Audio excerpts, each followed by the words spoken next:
it going? Thomas, you there? Hey, Jason. Hey, Timony. Yeah, good to be here. Can't see you. Oh, wait, that's me. Oh, wait, sorry. Hold on. There you are. Okay. Right. How's it going? Yeah, I'm good. Fantastic. This is episode 50. The Week in Strange, episode Half 50. century. That's right. We've been doing this for 50 years, you guys. Sort of feels like it sometimes. It's good stuff. How's everything over there on your side? Oh, I mean, it's gone fine. I'm just, as usual, observing the myriad of strangeness that is modern life, and like everyone else, trying to come to terms with it. Yeah, the nonstop parade. Good stuff. All right. Hello, everyone who's tuning in live on Facebook. I wanted to give you all a shout out for tuning in once again on a Monday here, Monday evening, afternoon, morning, wherever it is for you. And thank you to all of our Patreon supporters out there. We couldn't be doing this show without you all. So let's go ahead and get started with episode number 50 here of Week in Strange. All right, here we go. Huge meteor fireballs exploded in loud booms over California, Argentina, Chile, New Zealand within hours on July 7th. The huge flash of light electrified the sky over the province of Mendoza, Argentina, and over Santiago de Chile, the capital city of Chile, at around 5:30 a.m. when a bright fireball heading for the Andes exploded violently. The fireball sounded like thunder once it entered the atmosphere, and many residents living in the surrounding areas woke up in fear.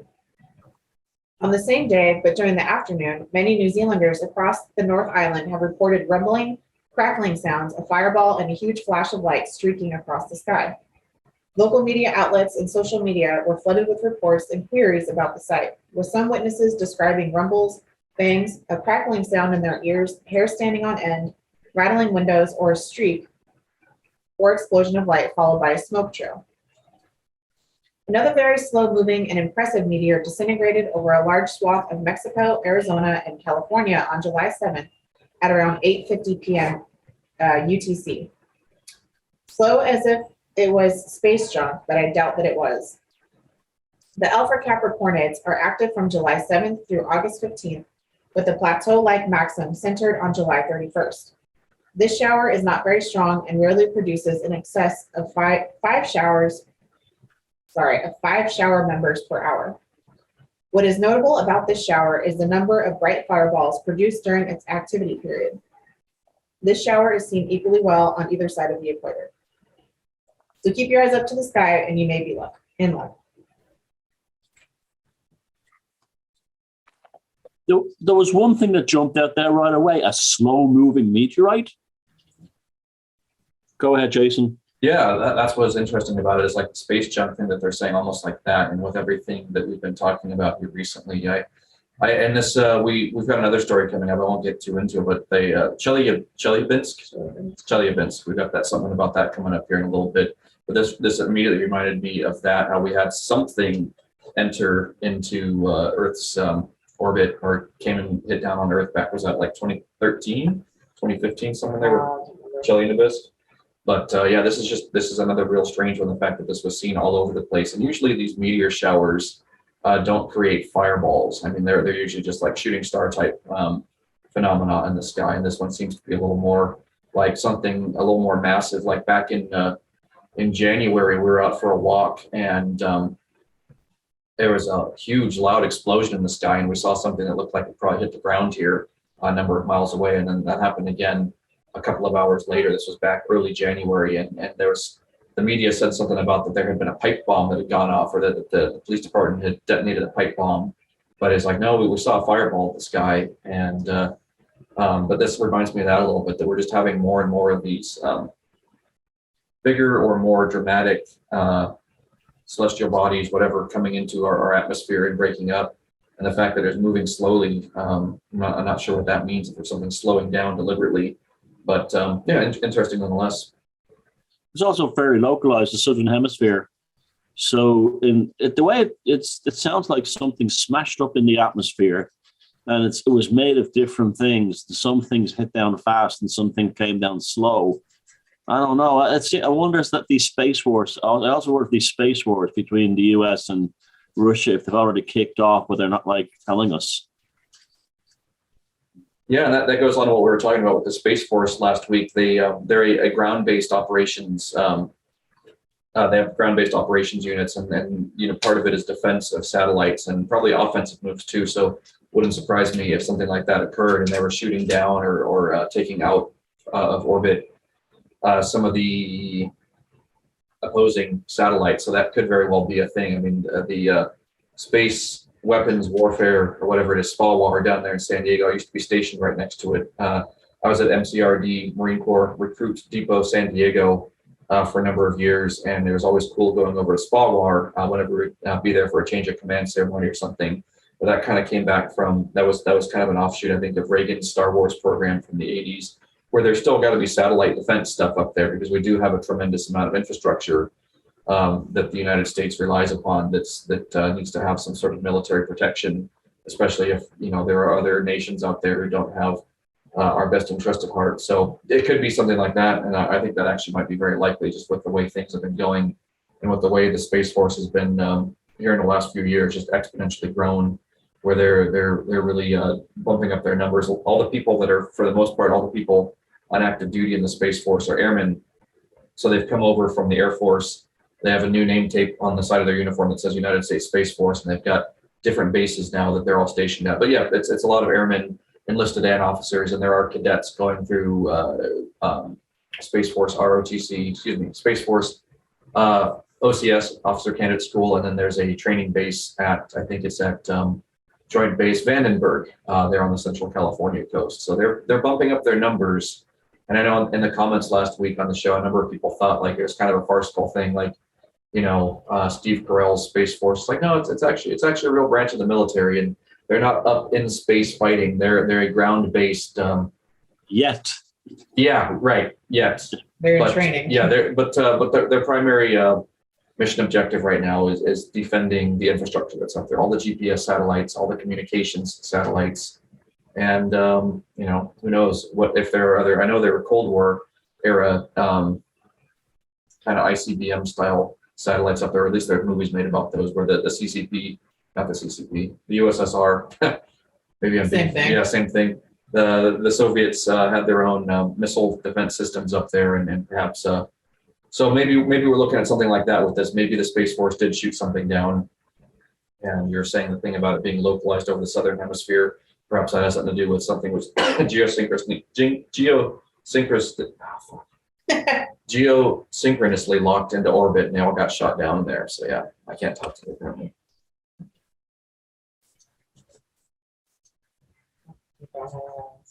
Oh, yeah. So anyway, that's my opinion on it. Are we still online? Okay. I better be. I can hear you. Great.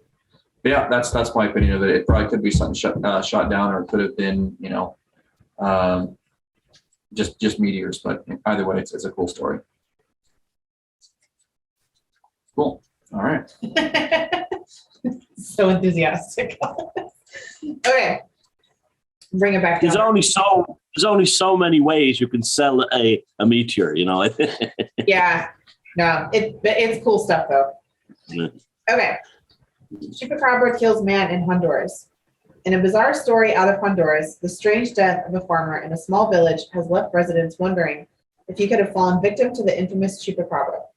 According to a local media report, the odd case occurred a couple of weeks ago in the village of El Naranjo. The unidentified man had reportedly finished his day's work and was resting at the base of a tree when disaster struck.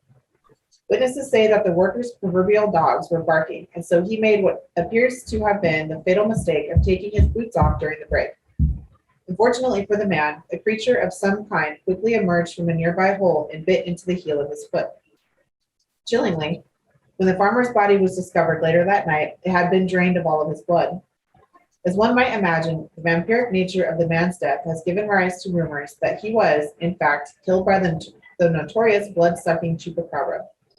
These concerns were likely fueled by a pair of incidents over the last few years in which the terrifying cryptid was suspected of being behind a string of cattle attacks in various villages throughout the country. Skeptics will likely say that the blood simply drained from the man's body during the hours before it was discovered, and in this case, we sincerely hope they are correct. since the last thing anyone wants is for the chupacabra to develop a taste for humans. All right. So chupacabra, you can hear me fine now, Thomas? Yeah, it's Okay. it's much better. Okay. Yeah, chupacabra. So what? Originally that was a goat sucker. Is what it was. Yeah, goat sucker. That's what it means, right? Oh God. It means Goat like sucker. like the, what you call it, the vampire. That means that way. Yeah. Yeah. No, a goat. Oh God. I thought chupacabra meant goat sucker. I thought that's how it It translates. does. It does. Okay.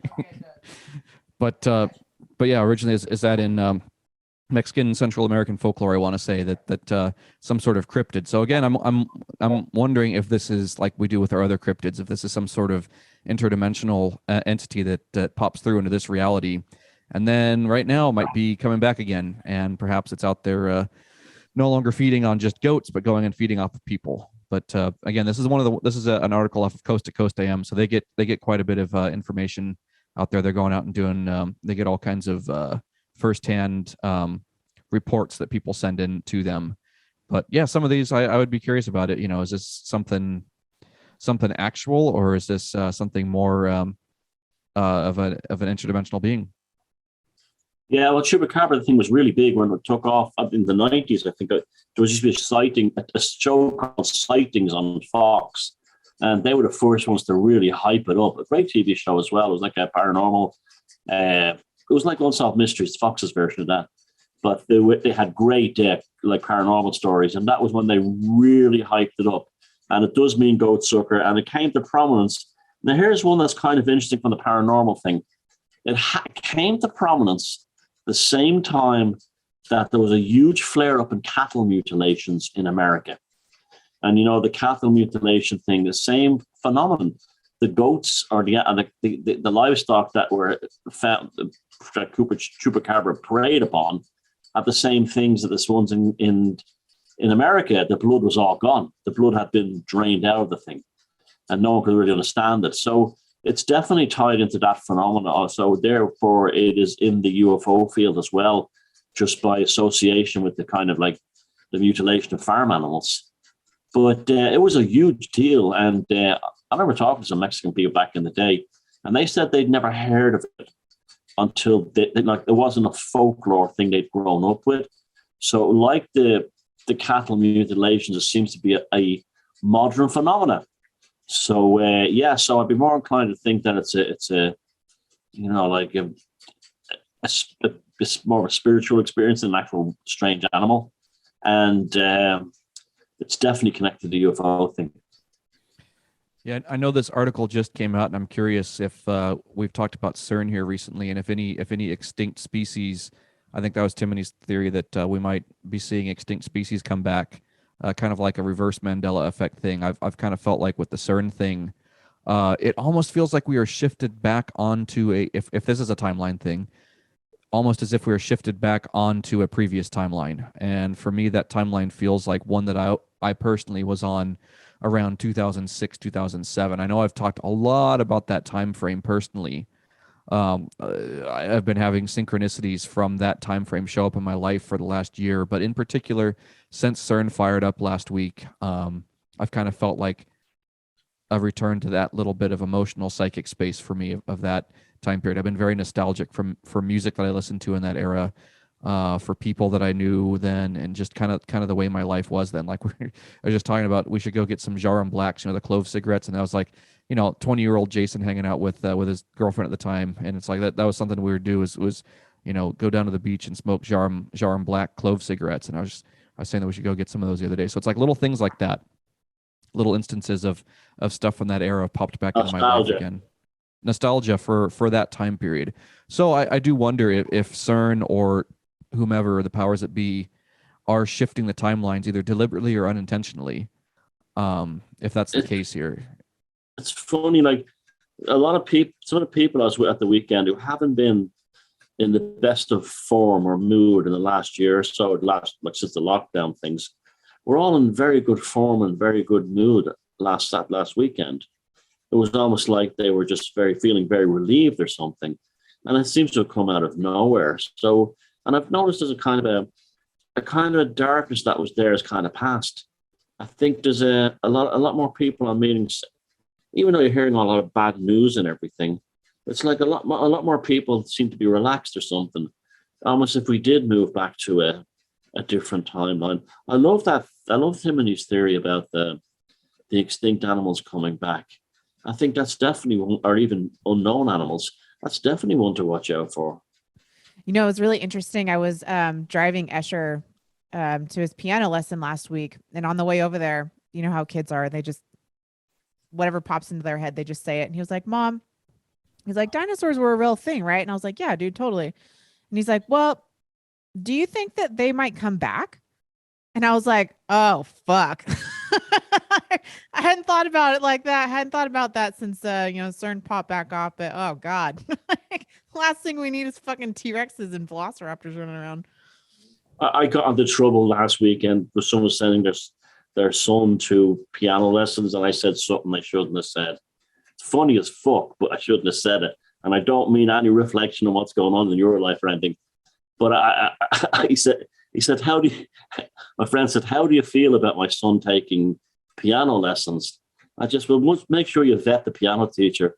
We don't want the magic flute in A minor. Oh no. A little bit of dark humor here on the Week in Strange. Love it. We got to go there. But Yeah. no, what you were talking about with people and groups and stuff, we had a really interesting, weird time slip in a group last weekend. We went to a pool party with some of my jujitsu friends on the 4th of July, and all the kids were playing together. And, we got there around 4 o'clock, and we're hanging out, and all the kids were swimming, and it felt like we had been there for hours, like to the point of like, I'm tired and I'm ready to go home and go to bed. And someone asked what time it was. And, we were all the adults were sitting under the awning because it was really bright and sunny out. And so we were sitting under the shade and, sitting in circles and just all, sharing stories or whatever. And so somebody asked what time it was, and it was only 6:30. We'd only Wow. been there for 2.5 hours. And literally every single person that was sitting there in that circle was like, no way. There's no way. We've been here for at least 4 or 5 hours. And, so we all, go and check our phones or our watches. And sure enough, it had only been 2.5 hours. And it was just so bizarre. Everybody in that group was just like, you could see the look of shock on everyone's face. Like, no fucking way. It was really Well, bizarre. Well, there is I'll talk about the Week in Strange, but let me put it this way: there is a malleability back in reality, and I don't know where it comes from, but it's definitely happening. Yeah, with that thing that happened last week on the 4th of July, it was CERN fired up on our time. It would have been about 8:30, 8 p.m. So when we experienced the time slip, we all looked at our phone. It was around 6:50, 6:30, and so that was T minus like 2.5, 3 hours out from when they fired up CERN.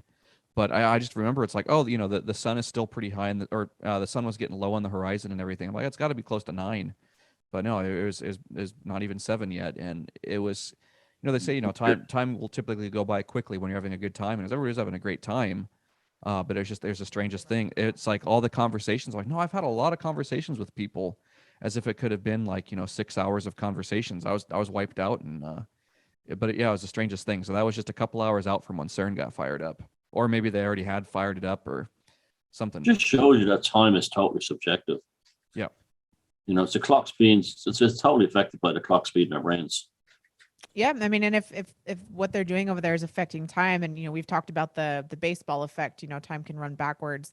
Maybe it did run backwards, and then we were all trying to catch back up. But what were we gonna say? I was gonna say, like, I swore I was gonna tell Timothy, oh, we told this story already. I'm like, no, wait, that was last Monday that the 4th of July was. So it was weird. I had like a memory of already having talked about this story on the show, which we hadn't. Weird.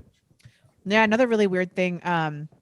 This past weekend we were out driving, and it was nighttime. We had to leave the house for a while because we had to set off some bug bombs here or whatever. So anyways, we were out driving at night, and the moon looked really, really bizarre. It was way too big in the sky. It was way too low to the ground, and the shadows on it were completely different. The craters looked different, and we kept watching. There was no clouds in the sky. It was almost a perfectly clear night, and just kind of kept driving towards it to see if it was just maybe like where we were, if the perspective would change, but it didn't. And it just, no matter what, even when we turn around and we're going a completely different direction, we could still see it. It was just spooky and eerily just not right. It was beautiful, but it was just not right looking. Well, last year, I don't know if I mentioned on this show or even mentioned it much, but I absolutely saw on a Sunday morning the man on the moon on its side. I think I remember you talking about that. Yeah. Yeah, it should, you know, in this part of the world, he's always upright. He was on his side like it was at the equator. And I'm not imagining it. I wasn't hungover. I wasn't drinking from the night before. I've been very interested in astronomy all my life. I've always looked at the moon, and the man on the moon was on its side. And I have not got any explanation for that yet. Yeah. Yeah. Jason says maybe pole flips or something, or just destabilizing. But I've had friends tell me about the time they've seen two moons in the sky.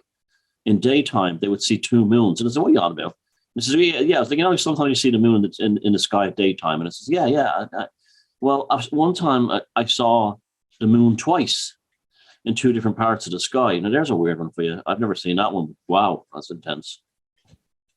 Yeah, and with the pole flip idea, it's like maybe the pole isn't shifting yet, but there's the destabilization where we I think it starts to rock loose a little bit, and it was as if the shadows that we were looking at on the moon were in the wrong spot, is what it looked like.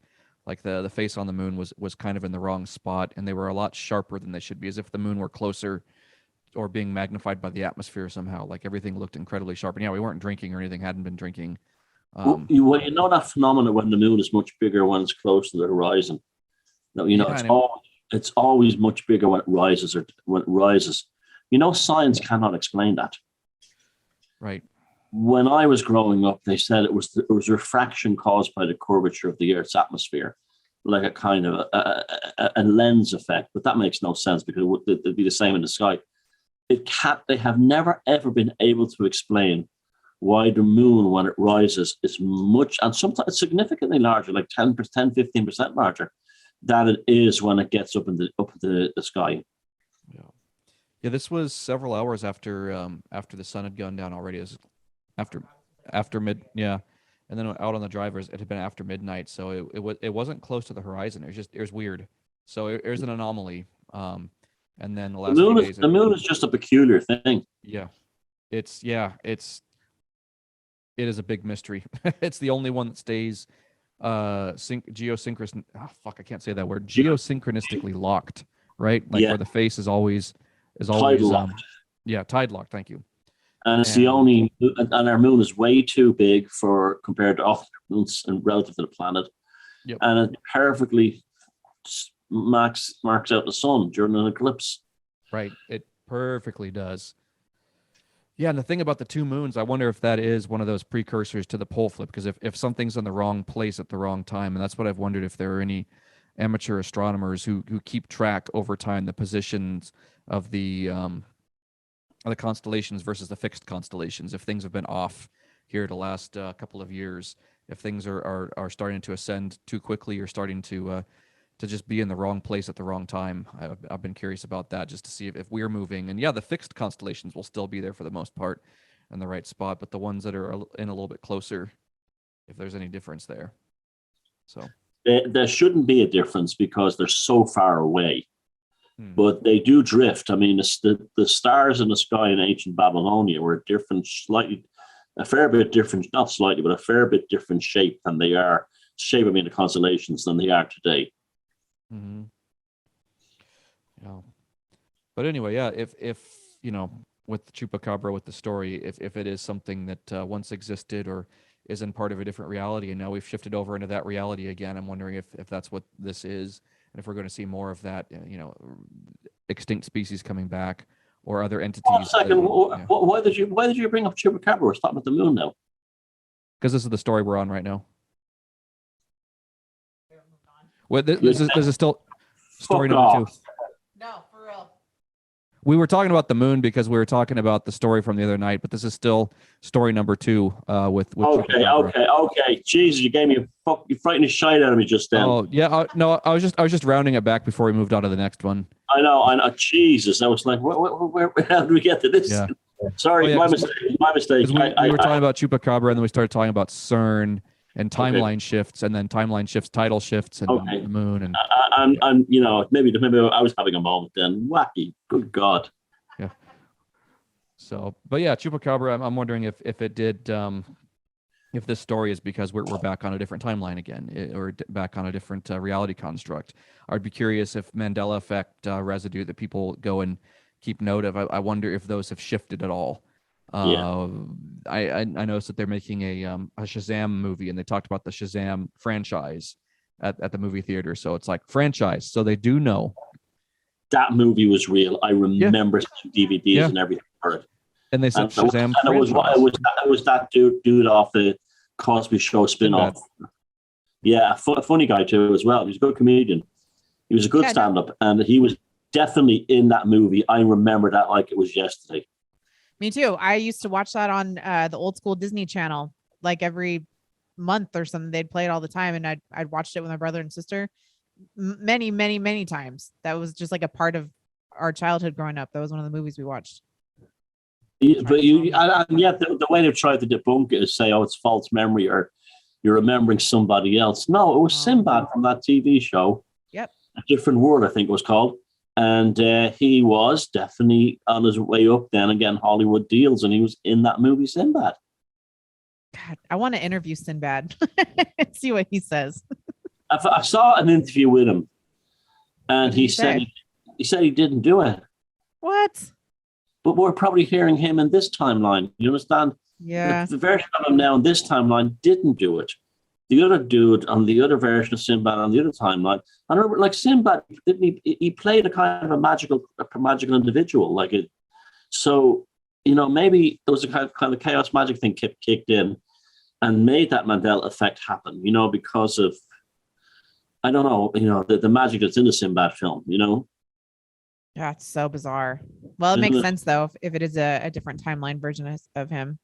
Yeah, he have a memory of it. He didn't do it.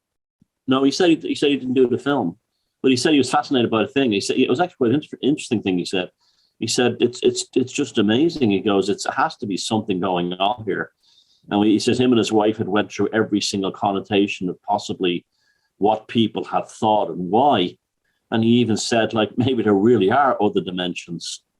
So there you go. Whoa, I'm gonna have to find that interview. Yeah, it was when a Mandela thing really got big about 4 or 5 years ago. Wild. Yeah, and it was so interesting for the preview for the new Shazam. They just, like I said, they talked about it being a franchise, so it was right there acknowledged that that this was a remake of the original one.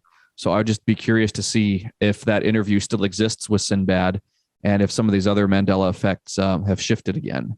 I can't think it like the one from Jaws and the braces you were talking about recently in one of your videos, Thomas, right? Was that one of your most recent videos? That was in the Bond. Excuse me. Dolly's braces. Yeah. Dolly's braces. Yeah. I think The Spy Who Loved Me is the name of the James Bond film. It's the joke in the scene. You know, he finds compatibility with a girl that's just like him. He has metal teeth. Yeah. It was the whole joke in the scene. Now I'm hearing, oh, it's a director's cut. It's this cat. They changed this. You don't remove the butt of a joke from a scene. The only thing that makes the joke work, you don't remove it from the scene. So, I mean, that one is just mind blowing. Yeah. All right. Well, moving on to more weird shit. Okay. Researchers in China claim they have developed mind-reading artificial intelligence that can measure loyalty to the CCP. Researchers at China's Comprehensive National Science Center in Hefei claimed to have developed a mind-reading AI capable of measuring citizens' loyalty to the CCP. In a now deleted video and article, the institute said the software could measure party members' reactions to thought and political education by analyzing facial expressions and brainwaves. The results can then be used to further solidify their confidence and determination to be grateful to the party, listen to the party, and to follow the party. The post was taken down following public outcry from Chinese citizens, according to a VOA article published on Saturday. Dr. Lawrence B. Elliott, an AI and machine learning expert, wrote in Forbes last week that without knowing the specifics of the research study, it's impossible to prove the validity of the Institute's claims.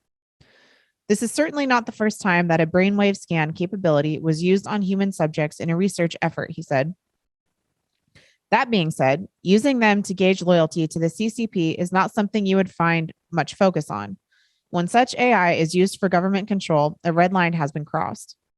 Late last year, the U.S. Department of Commerce sanctioned several Chinese institutes for helping develop biotechnology, including purported brain control weaponry, as Insider previously reported. The Chinese government has come under fire for using AI and facial recognition systems to track and control Uyghurs, an ethnic minority group between 1 million and 3 million, have been detained by the CCP in re-education camps, according to the Senate Foreign Relations Committee. The scientific pursuit of biotechnology and medical innovation can save lives. U.S. Secretary of Commerce Gina M. Raimondo said in a press release announcing the sanctions. Unfortunately, the People's Republic of China is choosing to use these technologies to pursue control over its people and its repression of members of ethnic and religious minority groups. Yeah. Oh, yep, that's the end. Pure evil, pure unmitigated evil.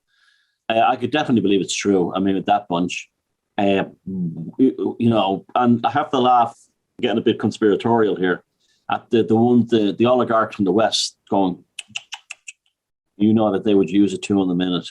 This is why the likes of Elon Musk and Gates and the rest of them and Klaus Schwab all idolize the Chinese Communist Party, because they're bringing forth the technology they want to use on the rest of us.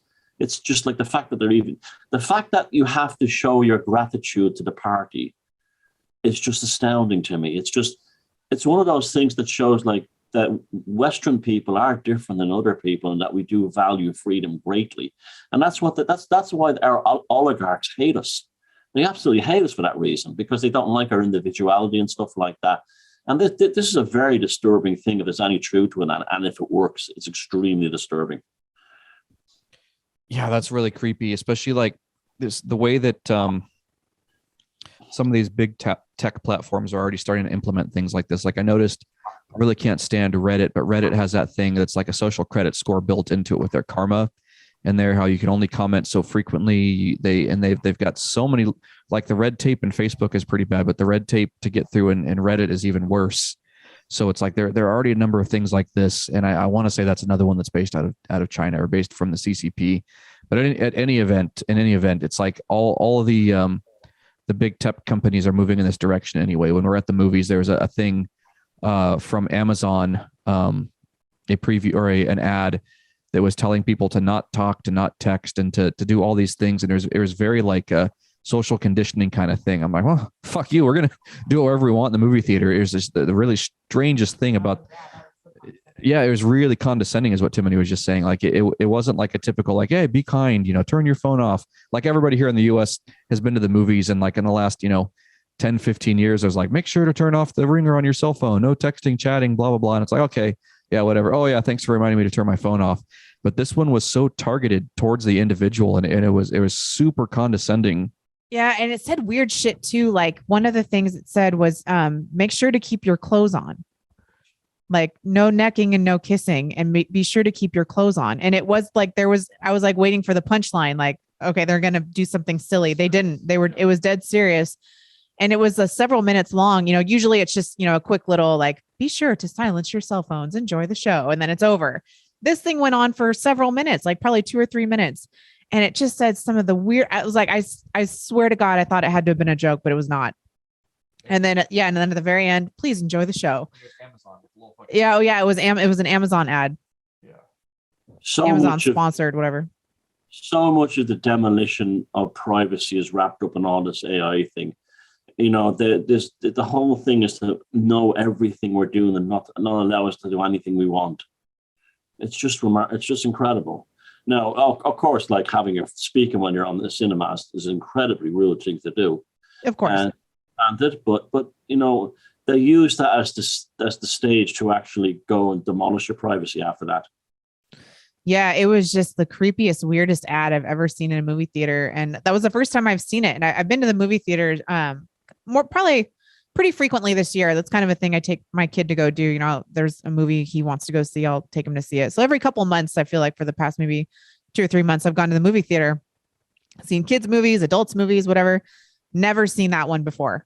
And it was just, the feeling was weird. And just the stuff that they were saying, like, please remember to keep your clothes on. Like, what?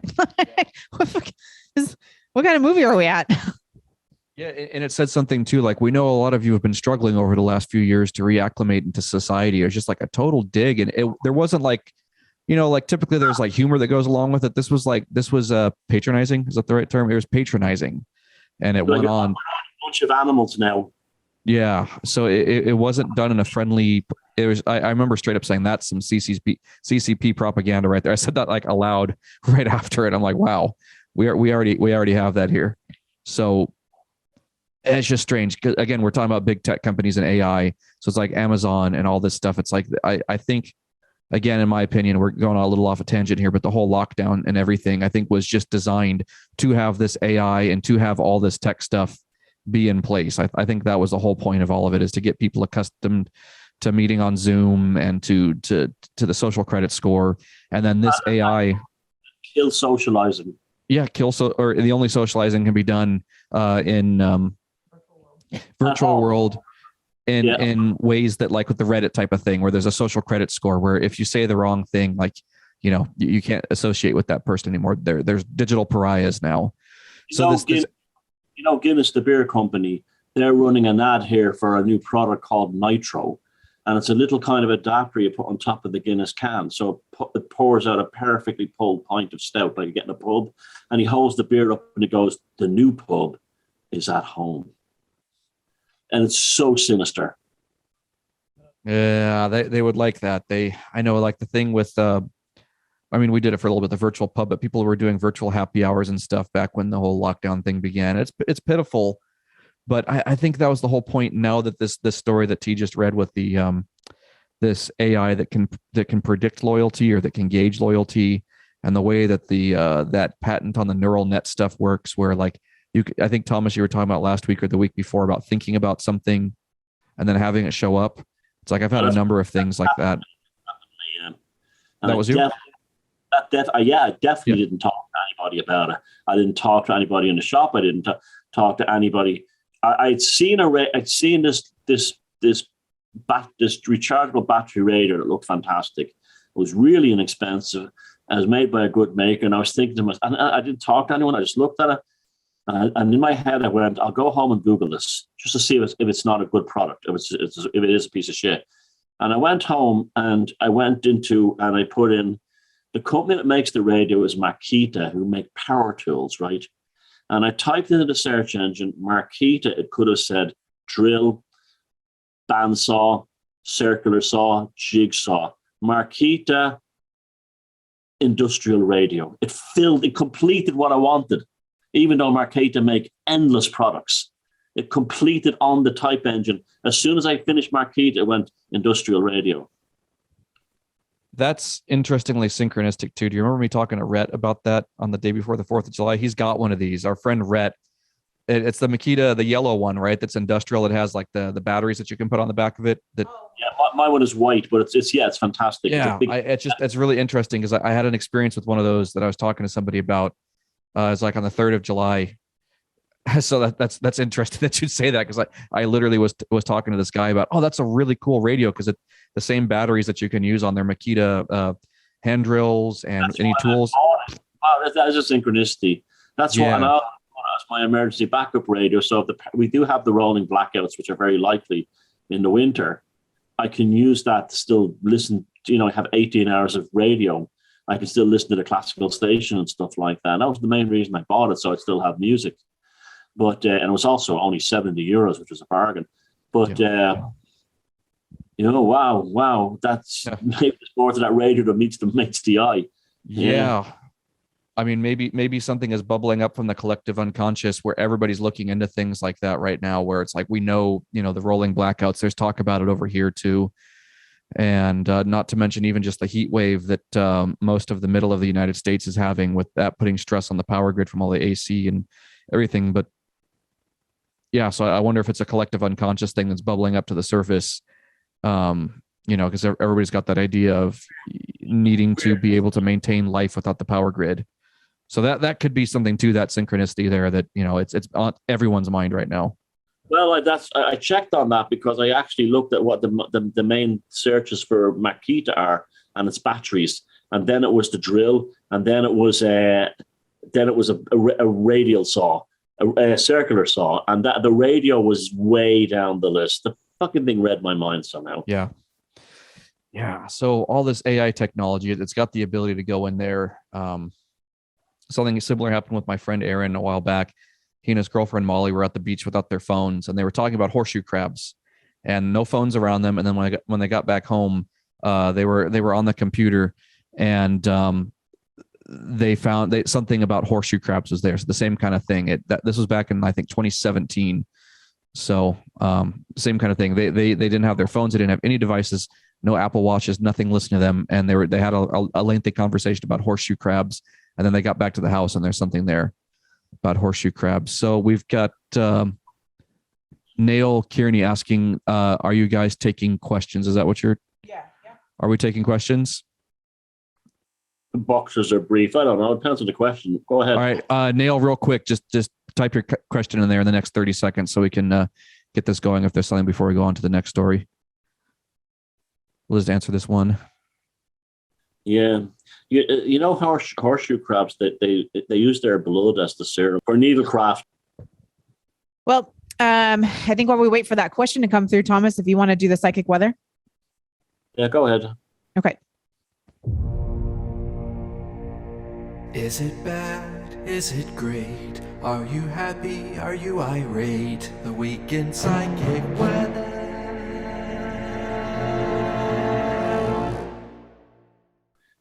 Well, the psychic weather this week is the same as what it was about 4 or 5 weeks ago, maybe 6 weeks ago, in that magic and creativity is more accessible now.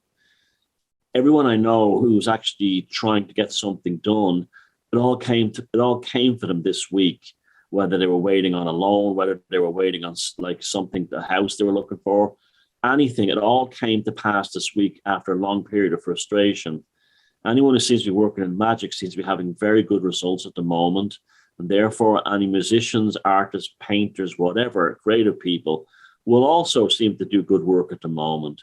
But the subatomic particles that make up the density matter of this experience that we're in, what they call the quantum foam, it seems to have loosened up. It could also be part of the whole CERN thing as well. I don't know.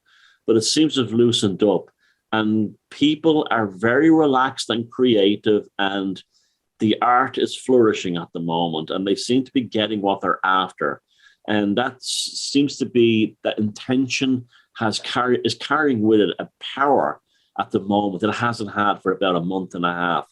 So the psychic weather this week is reality is looser and more malleable. Get out there and create, or if you were thinking of doing a magical ritual, this would be the time to do it. And also take advantage of this ability to use our intention to get what we want, because these windows tend to be very open and close very quickly. So if you've been planning to do an album, right, or record, get a band started, buy a house, anything like that, decorate your home, this is a good time to. In fact, there's a lot of decorating going on at the moment, which is weird because that usually takes place in spring. We're now well into summer. So that's also part of the malleability of getting things done. So that's the week in psychic weather. Get out there and take advantage of the looseness of matter in reality.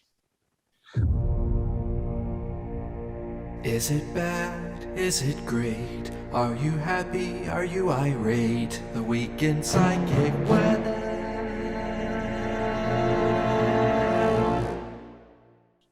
I'm totally with that psychic weather report. There's been so much creativity and just things just in it from a free flow sort of state where, even if you're not particularly good at that thing or you haven't done it in a long time, it comes out and it's just, you blow your own mind sometimes with things like that. And that's such a great catalyst, and it sets you off on a whole new course and a whole new level of confidence. And it's just amazing and beautiful to see all the things that are being created and made and shared, on the internet, and, sometimes just between friends or, whatever. But it's a super powerful experience to have. Strike while the iron is hot. Exactly. Okay, it looks like we have that question come through. So Nail's question, or Nali, I can't read what that says. Do you think there is a mass consciousness change with recent events in Sri Lanka? Dutch farmers and members of the tribe sinking into what's happening. Is this magical synchronicity? Well, it's funny, like change always occurs on the margins of the world. You'll find that whenever a change happens, it doesn't happen in the epicenter of places. It happens at the margins. And the Sri Lankan thing could give us a lot of hope for dealing with these globalists. But it's also, I find, the fact that as to do with, you have Holland agriculture, Poland agriculture, Sri Lanka agriculture, and it seems to be that the actual process of the human and the soil and productivity and the way to grow and the knowledge of the farmer might be the buffer to the technocrats and the techno oligarchs, is that the people who work with the soil are the ones who are the most in touch with the planet more than anyone else. And yet all the damage that has been done to these people has been done by bureaucrats sitting in offices with posters of Greta Thunberg on their wall and have never even so much as planted a tomato seed in their window. So they could be seeing something there, and the fact that it's coming from the earth could be very powerful as well. And the fact that it happens in the margins, I'm definitely down with that, Niall. I think there could well be something to that. That the agrarian world is the you think in the pagan sense, the gods like Flora and John Barleycorn and these kinds of things. Maybe the gods and goddesses of the fields are like rowing in behind the humans now. Great answer. And sorry, Niall, I think is how we pronounce your name. It's not a name we're used to seeing or pronouncing over here in America. So very cool name. Sorry we didn't get that one quite right. I also didn't know how to pronounce it. So we're both like, yeah. We're also old and can't see very well. Yeah. The name Niall is as common as John, here. Yeah. No, now I know. Now I have it. Now it's good. We'll get it. Okay. Good question, Niall. Thanks. Yeah. Thank you for that. Okay. So scientists have found never before seen crystals in dust from the Chelyabinsk meteorite. Researchers have discovered never before seen types of crystals hidden in tiny grains of perfectly preserved meteorite dust. The dust was left behind by a massive space rock that exploded over Chelyabinsk, Russia 9 years ago. On February 15th, 2013, an asteroid measuring 59 feet across and weighing 11,000 metric tons entered Earth's atmosphere at around 41,600 miles per hour. Fortunately, the meteor exploded around 14 and a half miles above the city of Chelyabinsk in southern Russia, showering the surrounding area in tiny meteorites and avoiding a colossal single collision with the surface. Experts at the time described the event as a major wake-up call to the dangers asteroids pose to the planet. The Chelyabinsk meteor explosion was the largest of its kind to occur in Earth's atmosphere since the 1908 Tunguska event. It exploded with a force 30 times greater than the atomic bomb that rocked Hiroshima. Video footage of the event showed the space rock burning up in a flash of light that was briefly brighter than the sun, before creating a powerful sonic boom that broke glass, damaged buildings, and injured around 1,200 people in the city below. In a new study, researchers analyzed some of the tiny fragments of space rock that were left behind after the meteor exploded, known as meteorite dust. Normally, meteors produce a small amount of dust as they burn up, but the tiny grains are lost to scientists because they are either too small to find, scattered by the wind, fall into water, or are contaminated by the environment. However, after the Chelyabinsk meteor exploded, a massive plume of dust hung in the atmosphere for more than 4 days before eventually raining down on Earth's surface. And luckily, layers of snow that fell shortly before and after the event trapped and preserved some dust samples until scientists could recover them shortly after. The researchers stumbled upon the new type of crystal while they were examining specks of dust under a standard microscope. One of these tiny structures, which was only just big enough to see under the microscope, was in focus right at the center of one of the slides when one team member peered through the eyepiece. If it had been anywhere else, the team would likely have missed it. After analyzing the dust with more powerful electron microscopes, the researchers found many more of these crystals and examined them in much greater detail. However, even then, finding the crystals using an electron microscope was rather challenging due to their extremely small size. The new crystals came in two distinct shapes, quasi-spherical or almost spherical shells and hexagonal rods, both of which were unique peculiarities.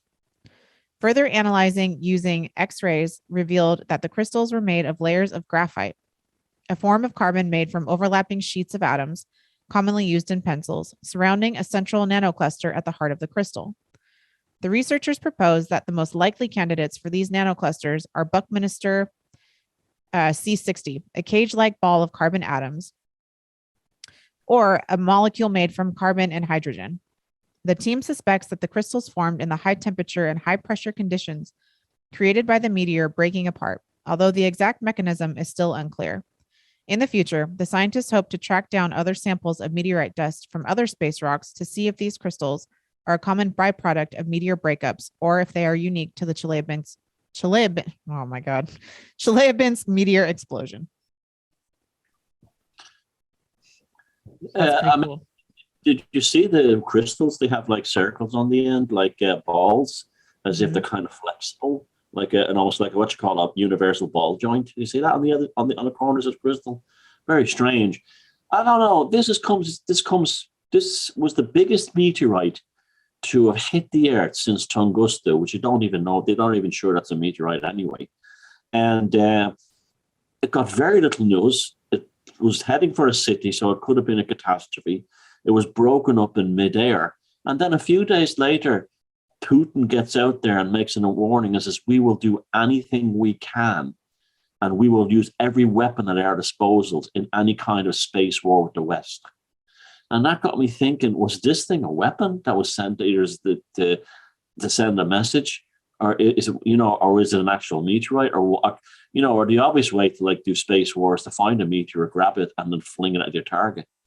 But again, space is the place right now to put that, what's his name out there, the famous jazz composer. But space is the place, and it's very interesting what's going on right now. How all these things are tying in, all these stories are tying in together.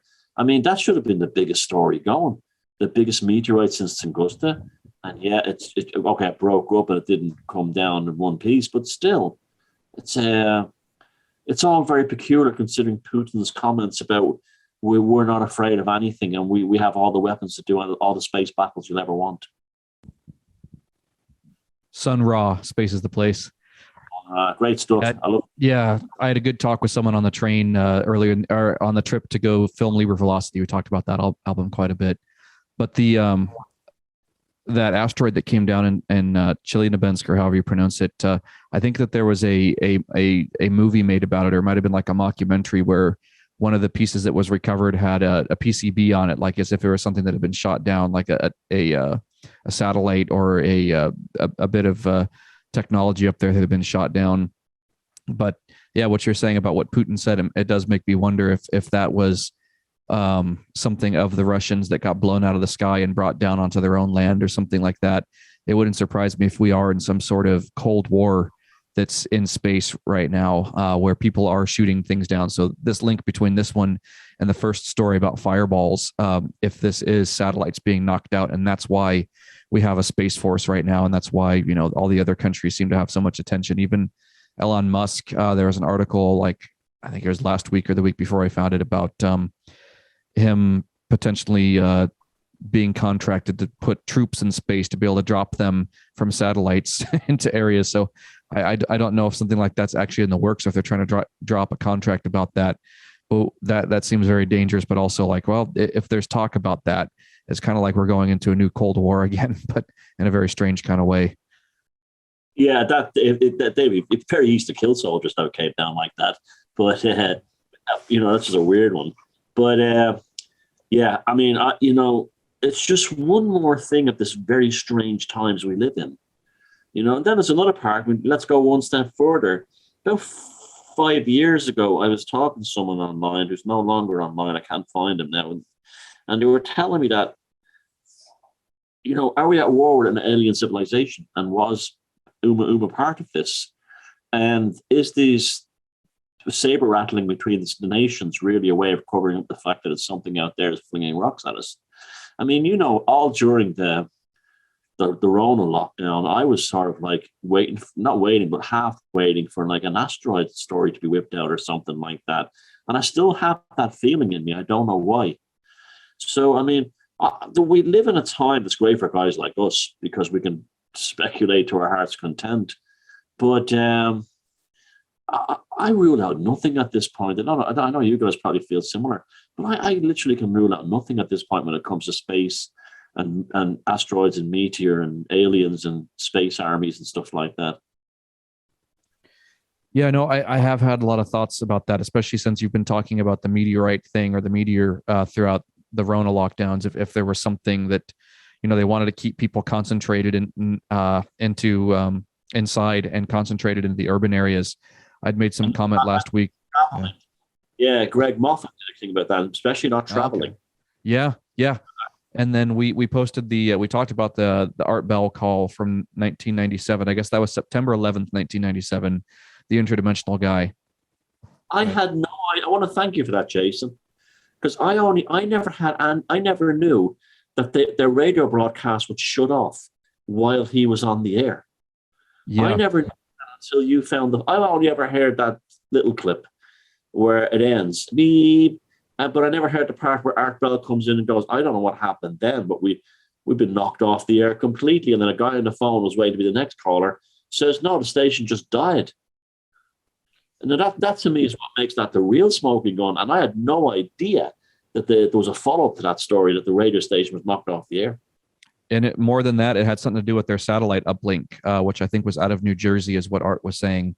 So the guy that came on afterwards was his webmaster or whatever the equivalent of that was from that era that he was on the air with. And there's an interview out there with him too.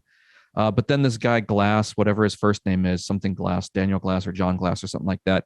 He comes back on and says, oh yeah, I'm the one that did that. It's like the voice is very similar, but it's not the same person. You can tell it's very similar. Also, the guy who did it was an up-and-coming actor. What a great way to try and get publicity for yourself and show that I can do any voice I want, and I'm doing the voice of the guy from Area 51. Right, he mimicked Area 51 caller is all he was doing. Yeah, so that whole thing tying into this, it's like the weird shit that's going on right now, and the interdimensional aspect of it. That this guy said that what we think of our aliens are actually something that the precursor to the space program. So that immediately Jack Parsons, Crowley, Hubbard, everyone back then, the Suicide Squad, all the Enochian scrying and everything, got into contact with something. So where I was going with this is that the dude who called in said something about they want the elites want everybody focused into the big population centers so they're easy to wipe out. So I immediately, like everywhere in the group, said, that reminds me of Agenda 2021 or Agenda 21, whatever it's called, where they wanted people out of the rural areas and all concentrated into big cities. So like we were just talking about on the other story, like all the tech stuff, getting people all clumped together into these like cyber ghettos and physical ghettos. And so I wonder if all of that is interconnected, Agenda 2021 or whatever it's called. And then whatever Area 51 caller was talking about, they wanted, the elites know that there are safe places on the earth, but instead they want people in big areas so that they can be more easily controlled, and I think more easily wiped out. So the control is in place with the AI and the social credit score. They're already trying to put people into cyber ghettos. In real life, it seems like there's less and less human interaction, and people's attention seems to be more into whatever cyber ghetto that they're part of. Everybody's got these little groups. They're destroying the farms at the moment and the agricultural world, the rural life, they're destroying it. In Holland. And on top of that, no one back then was talking about aliens as being demons or interdimensionals. Right. And there was stuff that came out in that call that were, I don't know, I really do believe it's real. I do. Agreed 100%. The first time I heard that, it freaked me the fuck out. I I don't believe that guy who claims it was him that doing it. I think he was an actor who just learned the voice and came on to get publicity for himself. Yep, the voice was similar, but it wasn't the same. Like I'm an audio engineer. I'm a composer. Inflection was different. Yeah. Very much different inflection. Yeah. So yeah, he was a voice actor, and he could have been, contracted by the CIA or contracted by someone to do that call and act. Yeah, go ahead. Well, what I find really interesting is that as soon as that happened, what was that everybody said? That guy is either the greatest actor who deserves an Oscar, Golden Globe, and everything else for an incredible performance, or it's the real thing. And lo and behold, a few weeks later, an actor appears. Perfect. Yeah, too perfect. And it's either two things. They put him out there to pretend it was an actor. They found an actor.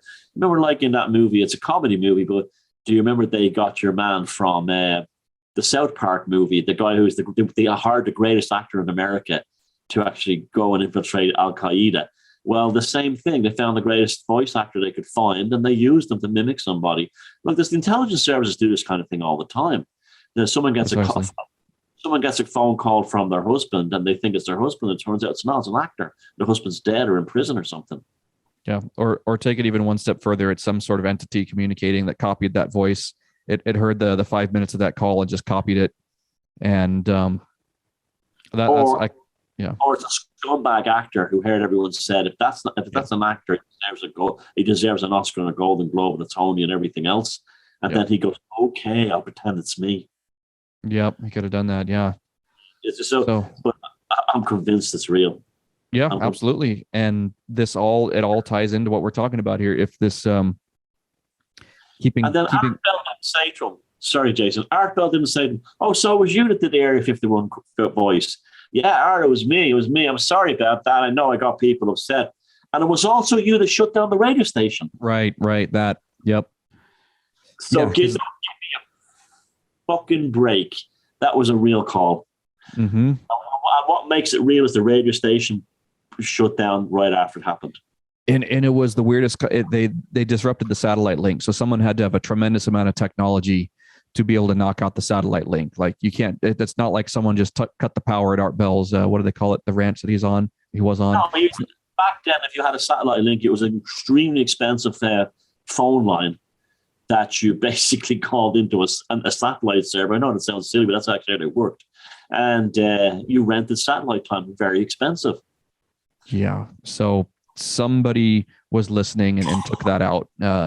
So I think that whatever he was talking about was absolutely true, and that it might be linked to Agenda 21, and that this thing we've been talking about for the last couple of years is linked to Agenda 21. Keeping people into the cities and keeping people away from physical. You were just talking about the farming. There's a thing with Ukraine and all the, what is it? Not what fertilizer is it from Ukraine? Ukraine's biggest exporters is fertilizer and flour. Yeah. So just all these things. And I've said this a number of times, looking at this from a point of view of an invasion, with Sun Tzu, Art of War, and some of the axioms of war. There's that one about rather than destroying the opposing enemy's army and destroying their infrastructure, go in and take their army and take their infrastructure. And if there were to be an invasion, an interdimensional invasion, the wisest way to do that would just be to take the infrastructure, which is the bodies, and the military. So, and that is the defining line in all this for me. We're not dealing with humans. I don't care what anyone said. The more I see the politicians on TV, the more they don't seem human to me. They seem like there's been walk-ins have gotten into them. And I'm telling you, we're not dealing with human beings. And whatever they are, I don't know, but I'm convinced of it now. Yeah, 100% agree. They're not human. Some of the highest up U.S. politicians, I'll leave it at that, look like they're not even human anymore. There's one in particular that we can all talk about. Yeah. Fauci. Yeah. Fauci looks like a skin job, Gates. Yeah. All of them. Yeah. They look like skin jobs. Jacinta Ardern, Trudeau, and they all seem to be lacking a fundamental human character of decency. And, they're the same politician who says we must have kindergarten children learn about anal sex. It's really important. What? Right. That's not human. No. The social credit score, all this technology that can allegedly get into people's minds, like the previous story we were just talking about with AI, not this one, but the one right before when we were talking about AI. It's like the ability to go in there and read the mind. That's got to be something not human too. Like perhaps there is a software technology, but the interface that actually reads people's minds and reads people like that, that's got to be something biological and software at the same time. So I know we're jumping back. It has to be a consciousness of some kind. Yeah, there has to be a go-between. And if these are interdimensionals, they've got to have interdimensional technology too. So CERN, all that, it's got to be all connected to the guy that called in from Area 51. So he probably dropped the biggest truth bomb of all time. And they hired an actor afterwards to bump and all of that. So I think actors. Do you remember? Just the show, like this show is becoming as organic as all our other ones. Ronald Reagan, when he introduced the Star Wars bill to the U.S. House, he said, "What if another force from somewhere else was to attack this planet?" And he said how quickly we would suddenly all forget our borders. And did he know something back then, Yeah, and didn't H.W. Bush say something to that extent too? Bush Sr.? Yeah. Remember. Yeah. So I think our next story actually segues nicely into this too. This is perfect. So. Yep. I was going to say the same thing. Okay. There is a video link that we will provide. We can't show it here, but it will be provided. You guys can watch it. And I highly recommend that you do. People think camera caught evil spirit jumping from one body to another. If there's one corner of ghost TikTok, I know not to visit at night. It's the one that likes to show videos of demonic possessions. Maybe I saw The Exorcist too young as a child, or maybe I just like the idea of keeping my body to myself. But there is something seriously unsettling about any videos that purport to show a spirit getting anywhere near a body it doesn't belong to. And that goes for whether or not it's real or fake, which brings me to this video. I'm not a visual effects artist, so I can't really say what is going on in this video.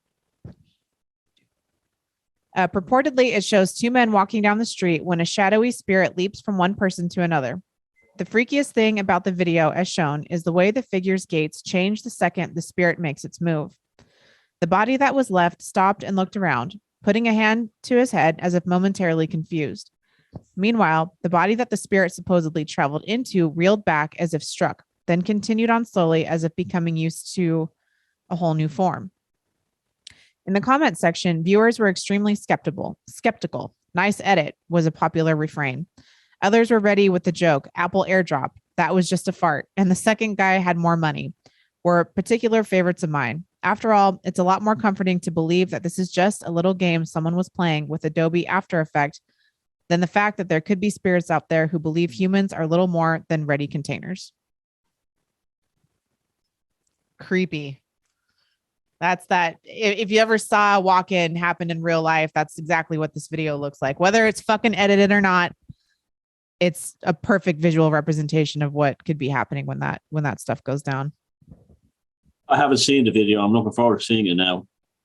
Yeah, I wish I could do like a screen share right now with it, but I don't have anything set up here. I haven't saved the video to my computer or anything. But what happens is the entity goes from one person into another, and the person that's over here on the other side of it that you see there's that little shadowy thing, and there's that person with the red circle around them.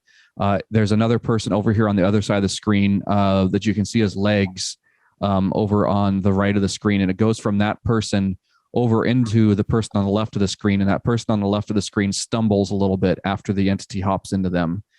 So to me, it's just, we were just talking about walk-ins and everything, and this is absolutely, I think, what's going on here. Whether it was edited or not, if this were something edited, the person knows about walk-ins, the person knows about this kind of thing, and maybe they're saying something. Or if this is genuine, we saw a walk-in happen on camera and captured. And maybe this is how the invasion is happening, is there are hosts that might be like troop transports, basically, where there might be a person who has a ton of entities in them, and they're out in public like this, and the entities pop out and go and walk into people. That would be one way that an invasion could occur, where there could be carriers, people who are out there as carriers that drop off these entities into other people. That's really kind of creepy way of looking at it, but I wonder if that's what's going on in this here. I know they talk about spirits and ghosts and everything, but regardless of what you call it, it's still another life force being going from one body to another individual, another individual beingness. When I was a little kid, certain individuals, now very rarely, I used to just see them on the street or be around them, and I would go into absolute terror that they were a danger to me, and yet they were perfectly normal looking. I have very distinct memories as being a young child and seeing another, not even a young child, up to about 8 or 9, and seeing another person or another kid who absolutely terrified me. I might have seen them somewhere, anywhere, at the side of the cinema, going to a football match, anywhere, in schools, anywhere. And it could be an adult too, and I would be absolutely terrified. And I don't know why, because they're often perfectly normal looking. That left me until the mid-90s. I was standing in a subway, the number 1 train, going uptown in Manhattan, on 33rd Street on a subway. It opened at the PATH station, and this perfectly normal Asian-looking man, perfectly well-dressed, he didn't look that threatening or dangerous in any other way, wasn't doing anything, came up and in those, I don't know if they still have it, but in the trains then, there was two central poles by the doors. They were in the middle of the train. So I'd be standing there, and he came and stood on the same pole next to me. And I felt like my mortal soul was in danger. I thought like a demon was standing next to me, and I'll never forget that. I'll never ever forget that. And the guy did nothing wrong. There was nothing wrong with him. But I felt, and I spoke to a Buddhist guy once about this, and he says you probably find out that he had done something evil beforehand, like murdered somebody, and you picked up on it. And I said, I don't know about that. I said, I actually felt like my mortal soul was in danger being in the presence of this person. And I wonder if it was an entity now in them way looking for someone to jump into. Yeah, or a carrier of entities. I'm starting to wonder if that's the case. Is there's these people walking around with a lot of life force entities within them, and they're waiting to shed off and go into other people. Shedding again, that whole concept of that. If that's how this is going, if we are in the middle of an interdimensional invasion, there'd have to be an effective way for these beings to walk in to other people. So maybe they show up. Oh, maybe they come through the internet. Maybe they come through cyberspace and Reddit or whatever, TikTok. Do you guys remember that movie called Fallen? It's from the late 1900s, 1998. It has John Goodman in it, and I think it's Denzel Washington. I'm not sure, but that's bizarre because someone had, oh my God, this is so freaky. Only the other day, someone said to me, check out a movie called Fallen with Denzel Washington on it. It's amazing. There you go. Here you are talking about it. Yep. Okay. Yeah. Okay. Someone else just said it in the comments. Okay. Yeah. So it is such a freaky movie. It is so good, but it shows this happening, this evil entity traveling from one person to another. And they're looking for a serial killer thinking it's a person. Anyways, I'm not going to go, you got to watch it. I'm not going to say anything else about it, but you got to watch it. I love Denzel Washington too. I'm definitely going to watch that tomorrow. Yeah, definitely. In fact, it's been years since I've seen it, and just this conversation, I haven't even thought about that movie in forever. So I'm going to watch it later too, just to rewatch it. It's fantastic. Will definitely chill your spine. Yeah, thank you, Lame Sage, for that. Another great bit of wisdom from him. He's always got some really good comments here on the shows. Oh, that was the Denzel Washington film. He was the one that recommended that we all watch. He says you got to watch Denzel Washington movie Fallen, 1998. Whistleblowing on this Spectre issue is what he says. So yeah, we all got to watch that one. And yeah, absolutely something is going on with this. All these stories, everything today we talked about. I mean, I guess the Chupacabra too, but that one was a little out from all of this. But it got us talking about CERN. It got us talking about some other things, the moon and everything. So. Seems like that's what happens. That fucked me up too. Yeah, and I mean that seems to be what happens with the Week in Strange. It's not necessarily about the stories that get read, but it's about the thread that the conversation takes on, and the chupacabra helped take us into a certain conversation thread with it. So that's always what's kind of cool and synchronistic about these stories, is it's the tangents that we get onto that weave all the stories together collectively. But this whole idea of walk-ins and about aliens and about the guy who called in 1997 onto the Art Bell show and talked about this, it's like I personally think that we're in the middle of that right now. It's a lot creepier and scarier than, you know, a UFO invasion of, you know, physical flying saucers showing up or something. I think this is a lot scarier that you can't necessarily see it. You know, Trump was talking about an invisible enemy back in the day when the whole Rona lockdowns started. I remember just hearing him use that terminology, and that seemed like he was referring to something else when he talked about the invisible enemy. So, you know, with this could very well be an invisible enemy, because like Timony was just talking about with that story, you know, they're looking around for a physical serial killer, but in actuality, you know, these things can be hopping between various different hosts, various different physical bodies. And I've definitely noticed people have their personalities change in the last couple of years, whether or not they've been needle crafted or not. There's just people out there who just aren't the same person anymore. Same body walking around, but something else has taken the wheel, so to speak. And when you know those people, to say like, where did you go? Yeah. Where have you gone? Yep. And then Kimberly just said Invasion of the Body Snatchers. Yep, that one too. Another good one. But yeah, where do they go? What happened to the original inhabitant of that body? You know, are they still in there? You know, it's like I think with walk-ins, the mind of the original inhabitant is still there, so they can still see the memories. They can still see all the mental image pictures that person has recorded. They can still, you know, access the basic personality, the basic outward personality of that person. But the essence that, you know, they are, that it can only be there from the native being of that body, that if that's stripped away, you know, it's a close approximation, but not the same thing. Yeah, it's like, you know, cellular memory. When people get someone else's organ, it'd be the same thing. They remember the things that person remembered. Yeah, I think so. Jane Goldsboro asked, is the Art Bell episode still available to watch? Yeah, it's incredibly difficult to find, though. I had to look through a couple links to get it, but we posted it in the Beyond Room 313 group, and it's also on my personal Facebook page. So if you just go either to my personal Facebook page, which you're on right now if you're watching this, or you go into the Beyond Room 313 group, you can find it in there. It should have, we posted it last week sometime, but just do a keyword search for Art Bell and interdimensional or Area 51. You'll find it in there. And it's I remember you used to be able to find it on YouTube, you know, like that. You used to be able to type in, say again? You have to dig for it now. So I made sure to download it to the computer. So I got the audio for it. And yeah, so it's just difficult to find now.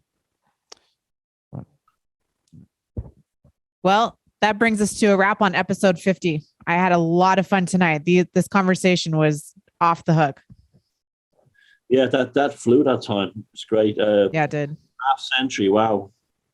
Half century. Yep. I wish you could stay a little bit longer. I have to get to piano lessons. I'm really sorry I said that. Forgive me. It's all good. I thought it was funny. But yeah, great comments on the side. Again, you guys always offer so much up for us and have your questions and all that kind of stuff. We will get to as many of them as we can. I would love to maybe someday just do an open Q&A. That might be fun. But yeah, Thomas, thank you again so much. I know it's getting kind of late for you over there and you probably have other things you want to go and do, but appreciate your time as always. Yeah, no, it's great. It won't be long now before we sing each other. I know. I'm so excited. We are, I think, 8 weeks out. Wow. Something like that. All right. Well, thank you guys all. We love you very much. And we will see you next week. Bye.